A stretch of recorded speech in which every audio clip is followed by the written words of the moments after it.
Et nous sommes, depuis le début de cette semaine, à Eilat, dans cet hôtel Malkat Shfa, avec ce cadre magnifique. Et nous allons parler aujourd'hui de Aliyah et d'intégration à Eilat. Et pour cela, nous sommes heureux de recevoir Nora Bitton. Bonjour Nora. Bonjour Olivier. Merci d'être avec nous. Alors, vous êtes Madame Aliyah, francophone à Eilat. Tout à fait. Ça fait depuis combien de temps que vous occupez ce poste? Ça fait 5 ans. Ouais. Ça paraît une éternité, mais ça ne fait que 5 ans. Ouais. Ça paraît... Ça fait combien de temps que vous habitez Eilat? J'habite Eilat depuis 82. Donc, une des anciennes de Eilat. Vous avez vu l'évolution de cette ville? Tout à fait, ça a tout à fait changé. L'endroit même où nous nous trouvons aujourd'hui n'existait pas. Quand je suis arrivée, si vous connaissez un petit peu la ville, il y avait juste le King Salomon qui était en construction. Ah ouais. Et depuis, la ville a pris un essor énorme. Et je crois qu'on n'en est qu'au début. Alors, pourquoi, on va après bien entendu parler d'intégration à Eilat, pourquoi vous avez choisi Eilat? Bon, moi personnellement, je ne l'ai pas trop choisi. C'est mon mari qui l'a choisi. Okay. Pour des raisons de travail, il habitait Eilat avec sa famille, donc je l'ai suivi. Mais je peux dire que j'en suis tombée amoureuse du premier jour et je ne voudrais jamais quitter Eilat. D'accord. D'une façon générale, il y a beaucoup de francophones qui habitent Eilat, parce qu'on sait que Eilat attire beaucoup de touristes français, bien entendu, mais est-ce qu'il y a aussi des francophones qui viennent s'installer à Eilat d'une façon générale depuis ces dernières années? Alors, on a une communauté qui est de à peu près entre 2000 et 3000. Pourquoi je vous donne une grande différence de chiffres? Parce qu'il y a des familles qui font leur aliyah, mais ce n'est pas en fait une vraie aliyah. Ils reçoivent leur nationalité israélienne, mais ils sont la majorité du temps à l'étranger, en France en général.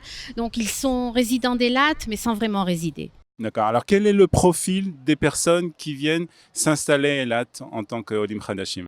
Alors, l'Aliyah Eilat a commencé un petit peu avec l'Aliyah de groupe. L'Aliyah de groupe, c'était des familles relativement jeunes, aux environs de la trentaine, avec des enfants. C'est-à-dire qu'il y a eu des initiatives de faire venir des groupes de familles ici à Eilat. Exact. C'était au tout début de la grosse Aliyah de France. Ça a commencé par des familles, un regroupement de familles, un regroupement d'amis, etc. L'Aliyah de groupe à Eilat a cessé. Je ne sais pas exactement quelle est la raison, mais ce n'est pas nous qui décidons. Et maintenant, nous avons certaines familles qui font leur choix de venir habiter Eilat. Alors, il y a des familles jeunes, j'appelle des familles avec des enfants, avec des écoliers, etc. Et il y a aussi des personnes qui décident de passer, on peut dire, la fin de leur jour, mais ce n'est pas du tout la fin des jours, parce que quand on finit... De venir pour la retraite. Voilà, quand on prend sa retraite à 60 ans, on a encore de très longs jours à passer à Eilat. Et comme vous voyez ce petit coin de paradis, je crois qu'on ne peut pas demander mieux pour passer la deuxième partie de la vie, on a vraiment, donc, comme vous nous le dites, de tout, des jeunes, des moins jeunes, des familles, et des personnes qui sont à la retraite. Alors, qu'est-ce que vous proposez à ces familles et à ces personnes qui viennent s'installer à Eilat? Quels sont les services, en fait, qui sont proposés pour une meilleure intégration? Alors tout d'abord, comme je vous ai dit, on les accompagne dès le lendemain de leur arrivée dans toutes les formalités. Si c'est ouvrir un compte bancaire, s'inscrire à la caisse maladie, etc. Je ne vais pas vous donner tous les détails pour ne pas faire ça trop. Mais c'est-à-dire que grâce le fait qu'il y a un peu moins de personnes qui arrivent chaque année, ça vous permet un accompagnement beaucoup plus suivi. Exactement. Ça permet aussi d'avoir des groupes où je peux les contacter personnellement, en fait, et les tenir au courant d'activités qui pourraient les intéresser. Je les connais pratiquement tous personnellement, donc c'est un gros avantage. Et le grand avantage de la ville, c'est que tout en étant une très grande ville touristique et très développée, ça reste quand même une petite ville où on peut accéder partout en peu de temps. Donc on peut faire en une journée des formalités qui prendront peut-être une semaine ailleurs vu les distances. Et il y a sur place tous les services au niveau administratif, c'est-à-dire le bitoire Lomi, les coupatrolim, etc. Tout se trouve à Eilat. Tout se trouve sur place, oui. Alors, une question qui est importante et qui revient souvent lorsque quelqu'un veut faire son aliyah, c'est la question de l'emploi. Alors, on sait bien entendu que le tourisme représente à peu près 80%, on va dire, du marché économique de la ville d'Eilat. Est-ce que, si on n'est pas dans le tourisme, est-ce qu'il y a des possibilités quand même d'emploi à Eilat? Évidemment, il y a des possibilités d'emploi, il y a des possibilités aussi d'investissement pour des personnes qui voudraient ouvrir une petite entreprise. Eilat, comme vous devez le savoir, est une ville franche qui donne énormément d'avantages dans le domaine fiscal. C'est-à-dire qu'une personne même un salarié, quand il reçoit son salaire, automatiquement, il a un avantage par rapport au même salaire dans le même travail qui se fait en dehors d'Eilat. C'est un avantage fiscal que le gouvernement a donné à Eilat, en plus des avantages qu'une entreprise peut avoir quand elle ouvre son entreprise à Eilat. Et en ce moment, la ville encourage énormément les investissements et les entreprises à Eilat. Donc ça, c'est pour des gens qui veulent être indépendants.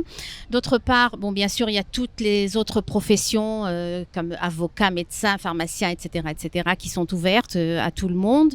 C'est une ville, en fait, où il n'y a presque pas de chômage. C'est-à-dire qu'une personne qui veut travailler, elle trouve du travail. Bien sûr, il y en a qui cherchent un peu mieux ou alors un peu mieux rémunéré, c'est déjà autre chose, mais il y a quoi faire. Un autre domaine qui prend beaucoup d'ampleur à Eilat, c'est le domaine du high-tech, qui est en très grande voie de développement. Et il y a déjà des petites sociétés de high-tech qui se sont ouvertes à Eilat et qui, avec le temps, pourront bien sûr embaucher des nouveaux Olim. Il y a une entreprise, par exemple, qui s'appelle Trucknet, qui travaille en coopération avec le gouvernement français, qui n'emploie que des Olim de France, parce que c'est un peu du téléphone, mais enfin, c'est pas très... comment dirais-je, c'est plus une explication, c'est plus avoir un contact avec des entreprises françaises. Donc, ils emploient déjà des Olim. Il y a des gens qui ont été pris le lendemain de leur alia.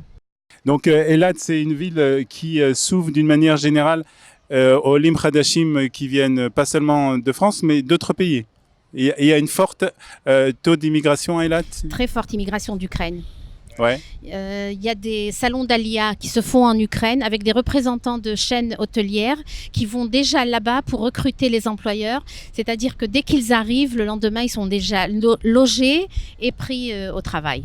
Et c'est un très grand avantage. Alors, on parlera dans une autre émission de toutes les questions qui sont aussi importantes. C'est la question de l'éducation à Eilat, la question du système scolaire pour les familles qui veulent venir s'installer avec leurs enfants. En quelques mots, si vous deviez en quelques mots dire pourquoi faire son alia à Eilat. Alors bon, la première réponse, je vous l'ai dit, on l'a déjà dans notre magnifique le décor qu'on a derrière nous. Mais c'est pas seulement ça. Ça veut dire beaucoup, ce décor. Ça veut dire que c'est une ville qui permet en fait de se sentir en vacances même quand on travaille. On termine de travailler à 4 heures ou 5 heures. C'est ça un peu. On a l'impression que lorsqu'on est à Eilat, et c'est vrai que lorsqu'on parle avec des personnes qui sont sur Jérusalem et à Tel Aviv, Eilat, c'est pas tellement un endroit où on a envie de travailler. Non, on travaille, mais à 5 heures, si on a fini de travailler, à 5h15, on peut être à la plage. Ouais. On passe pas la moitié de sa vie dans des embouteillages. On peut récupérer les enfants, on peut les amener dans des activités extrascolaires. Bon, c'est très loin à vous raconter, il y a d'énormes activités extrascolaires, mais on peut tout faire en très peu de temps. C'est un très très gros avantage. Comme je vous l'ai dit, il y a les avantages fiscaux. Il y a des avantages aussi dans le domaine immobilier. Les locations sont moins chères que dans le centre du pays. Aussi bien les achats d'appartements sont moins chers. Donc c'est un gros avantage aussi pour un nouvel immigrant qui vient avec un budget qui n'est pas trop grand. La TVA qui en moins permet aussi d'économiser de l'argent en fait à Eilat. Le système d'éducation est un des meilleurs d'Israël. Et Eilat a reçu 3 années consécutives le premier prix de l'éducation pour son investissement dans les enfants. Les élèves ont un oulpan dans toutes les écoles qui leur permet d'apprendre l'hébreu en très peu de temps. Au bout de 6 mois, 1 an, l'enfant parle couramment en hébreu. Ils ont des cours de soutien en dehors de l'école, en plus l'après-midi. Il y a énormément d'activités extrascolaires, aussi bien pour les enfants que pour les adultes. Donc, est-ce que le fait que justement, comme il y a une communauté, on va dire francophone, qui est un peu plus petite que dans les autres villes, des villes comme Tel Aviv, Jérusalem ou Ranana, est-ce que ça permet aussi une meilleure intégration avec la société israélienne? Tout à fait, tout à fait. Il n'y a pas d'école française en fait. Là, dans l'école, il y a peut-être vous trouverez aussi des nouveaux immigrants d'autres pays, mais en général, il y aura peut-être 2-3 Olim dans une école. Donc ils sont obligés de se faire des copains israéliens dès le début. On est au contact avec les Israéliens plus rapidement. Ils ramènent les amis israéliens à la maison, la maman se fait des contacts avec des Israéliens et ça élargit en fait les connaissances. Est-ce que les habitants, ceux qui habitaient là depuis déjà quelques années, les Israéliens, accueillent les Olim Hadashim d'une bonne façon? Les Eilatiens en général sont très accueillants. Vu qu'il y a moins de stress à Eilat que dans le reste du pays, les gens sont plus calmes, donc automatiquement les gens sont plus accueillants. Quand on voit quelqu'un qui trouve pas ce qu'il veut acheter, on le dirige automatiquement, on le corrige quand il fait une faute d'orthographe. Ouais.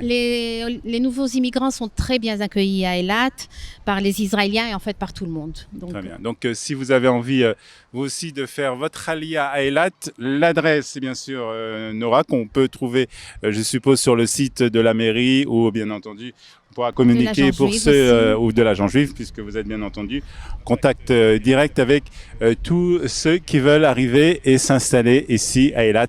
Et donc, vous nous avez donné en tout cas beaucoup de raisons pour venir faire son Alia à Eilat. Merci beaucoup, Nora Bitton, d'avoir été avec nous. Nous continuons bien entendu avec d'autres émissions sur la ville d'Eilat prochainement.